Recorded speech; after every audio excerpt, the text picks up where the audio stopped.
तो हमारा आज का टॉपिक रहने वाला है Thorndike trial and error method. यानी यहाँ पे थॉर्नडाइक ने एक मेथड दी थी लर्निंग के लिए।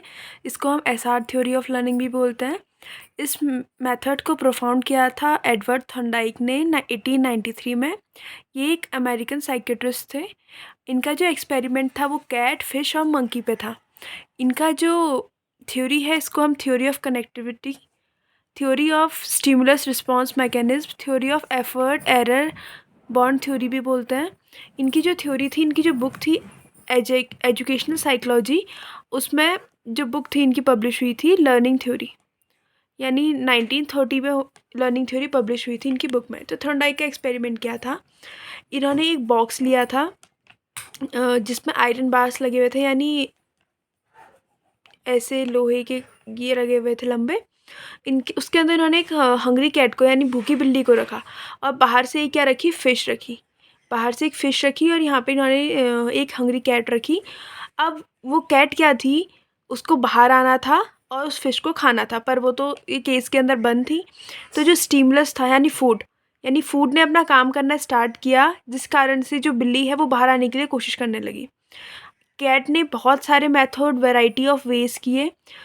उसने बार बार क्या की, प्रैक्टिस की, बहुत सारे उसने एफर्ट्स किए और वो गलती करते गई। लेकिन एक बार सडनली ऐसा क्या हुआ, उसके कहने से ये डब्बा खुल गया और वो बाहर आके उसने फ़िश खा ली। तो यहाँ पे को क्या हुआ, फाइनली केम, वो बाहर आ गई और उसने फ़िश खा ली। तो इसी के अकॉर्डिंग हम बोलेंगे the experiment is some of. जो एक्सपेरिमेंट था ये किसका सम था, ड्राइव यानी उसकी हंगर, उसकी ड्राइव क्या थी, यानी उसको किस चीज़ की ज़रूरत, क्या हुआ था, उसको भूख लगी थी और उसको क्या खाना था, फूड खाना था। गोल क्या था उसका, फूड खाना। यहाँ पे स्टिमुलाई क्या हो जाएगी, उसकी फिश। ब्लॉक क्या है, जिसके अंदर कैट बंद थी। रैंडम मूवमेंट, यानी बहुत सारे मूवमेंट किए उसने बाहर आने के लिए, पर चांस सक्सेस, यानी गलती से एक बार उसका दरवाज़ा खुल गया। उसने सिलेक्शन किया, यानी उसके बहुत बार गलती हुई, उसमें सेलेक्ट किया कि उसने कौन से क्या करने के बाद में बाहर आई, वो हुआ। उसके बाद क्या हुआ, फिक्सेशन, यानी अब वो समझ गई कि मेरे को इसी लीवर को प्रेस करना है और मेरा जो केस है खुल जाएगा। तो उसने सिलेक्शन कर लिया और फिक्सेशन भी कर लिया। तो यही पूरी जो थ्योरी थी वो किसकी थी, थॉर्नडाइक की। इसी के अकॉर्डिंग थॉर्नडाइक ने अपने लॉ ऑफ लर्निंग के लिए दो लॉज दिए थे। एक तो प्राइमरी लॉज था, एक सेकेंडरी लॉ। प्राइमरी लॉज को हम कहते हैं यहाँ पे law of effectiveness, law of readiness and law of exercise. यानी हम यहाँ पे बोल सकते हैं लॉ ऑफ रेडीनेस, यानी अगर हम किसी काम को करने के लिए रेडी हैं तो हम उसको अपनी पूरी मेहनत और लगन से कर पाएंगे। अगर हमारा मन ही नहीं है उस काम को करने में तो हम उसे नहीं कर सकते।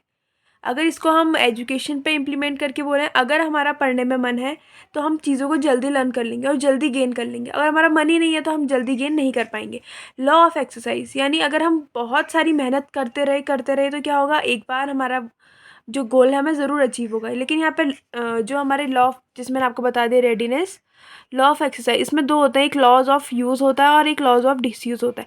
लॉज ऑफ यूज़ में क्या होता है, यहाँ पे एसआर टेक्निक भी बोलते हैं इसको। जब स्टिमुलस और रिस्पॉन्स में क्या होता है, का जो रिलेशन होता है वो इंक्रीज बढ़ता है तो यूज़ हो जाता है। डिसयूज़ में जो स्टिमुलस और रिस्पॉन्स का जो कनेक्शन होता है वो घट जाता है तो लॉ ऑफ डिसयूज़ बन जाता है। हम जितने ठीक हो गया। उसके बाद है law of effect. Law of effect के अकॉर्डिंग, यानी यहाँ पे को जो होता है वो होता है रिवॉर्ड और पनिशमेंट पे। यानी अगर अब कोई बच्चा बहुत अच्छा काम कर रहा है और उसको हम रिवॉर्ड देते रहे तो क्या हो जाएगा, उसकी लर्निंग और इफेक्टिव होती जाएगी, यानी वो और प्रयास करना स्टार्ट करेगा। जहाँ हम उसको पनिशमेंट दे देंगे तो उसकी लर्निंग वहाँ पर ब्लॉक भी हो सकती है। तो ये इसके 3 प्राइमरी लॉज थे। उसके बाद से इसके सेकेंडरी, यानी 5 सेकेंडरी लॉज हैं। इसको हम बोल सकते हैं मल्टीपल रिस्पॉन्स, यानी बहुत बार रिस्पॉन्स करना है। Law of mental set, law of analyzing, law of associate shifting and law of practicability, यानी पर्टिकुलिटी। अब यहाँ पे को जो इसकी जो मेथड थी, इसके अकॉर्डिंग क्या कैरेक्टरिस्टिक्स थी लर्निंग की। सबसे पहले यहाँ पे क्या है, learning involves trial and error for selection. यहाँ से ट्रायल एरर का यूज़ किया, यानी वो बहुत बार कोशिश करते रही और एकदम से खुल गया। Learning is a result of formation of connectivism. यानी यहाँ पे जो लर्निंग है, लर्निंग किसका प्रोसेस है, learning is result of formation of connection in nervous system between stimuli और रिस्पॉन्स। जब उसने स्टिमुलाई और रिस्पॉन्स के बीच में कनेक्शन बनाया तो तभी तो यहाँ पे उसको मिला, तो यही उसकी लर्निंग है। लर्निंग इज़ अ इंक्रीमेंटल, तो learning performances depend upon the number of trial and opportunity fulfil by the learner, यानी वो कितने ज़्यादा उसके लिए मेहनत कर रहा है। Learning is direct not mediating ideas, learning क्या है, डायरेक्ट है। They did not acknowledge any role of cognition of learning, उसे कुछ भी पता नहीं था, वो यहाँ पे मेहनत करते रहे, आइडिया लगाते रही और उसका केस ओपन हो गया। तो ये हमारा था थॉर्नडाइक का लॉ। अब इसकी क्या एजुकेशनल इम्प्लीमेंटेशन है। सबसे पहले हम जितनी ज़्यादा ट्राई करेंगे हमें उतना ज़्यादा सीखने को मिलेगा। हमें अगर हम किसी चीज़ को बार बार करते रहेंगे तो हमारे सीखने में हेल्प करेगा। उसके बाद है एरर इज़ ऑल्सो पॉसिबल, और गलतियाँ होंगी, लेकिन हमें क्या करना है, गलतियाँ होगी इसका मतलब ये नहीं कि हमें काम को छोड़ देना, हमें लगातार करते रहना है, क्योंकि उन गलतियों में एक बार क्या होगा, कुछ चीज़ सही भी होगी। उसके बाद है स्लो प्रोसेस, यानी यहाँ पे को बहुत बार ट्राई करते रहना पड़ता है।